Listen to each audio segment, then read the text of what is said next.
काली रात की सवारी। गांव के बाहर एक पुरानी सड़क थी जिसके बारे में लोगों का कहना था कि वहां रात के समय कोई नहीं जाता। यह सड़क घने जंगल से होकर गुजरती थी और लोगों का विश्वास था कि वहां कुछ ऐसा है जो रात में सड़कों पर भटकता है। इस डर से कोई भी रात में उस रास्ते से नहीं गुजरता था।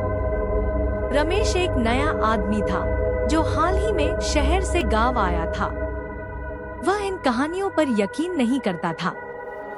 एक रात उसने ठान लिया कि वह इस डर को झूठा साबित करेगा। वह अपनी साइकिल उठाकर रात के 12 बजे उस सड़क पर चल पड़ा। जैसे ही उसने सड़क पर कदम रखा, वातावरण बदलने लगा। हवा अचानक से ठंडी हो गई और उसे ऐसा महसूस हुआ कि कोई उसे देख रहा है। फिर भी वह बेफिक्र होकर आगे बढ़ता रहा। आधे रास्ते पर पहुंचने के बाद अचानक उसकी साइकिल की चेन अजीब आवाज करने लगी और साइकिल बंद हो गई। उसने चेन को ठीक करने की कोशिश की, लेकिन कुछ नहीं हुआ। तभी उसे पीछे से किसी के पैरों की आवाज सुनाई दी। वह मुड़ा, लेकिन वहां कोई नहीं था। उसने फिर से साइकिल को ठीक करने की कोशिश की, परंतु उसे अब एक अजीब सी घबराहट महसूस हो रही थी। अचानक सड़क पर दूर से एक धुंधला सा साया उसकी ओर बढ़ता दिखाई दिया।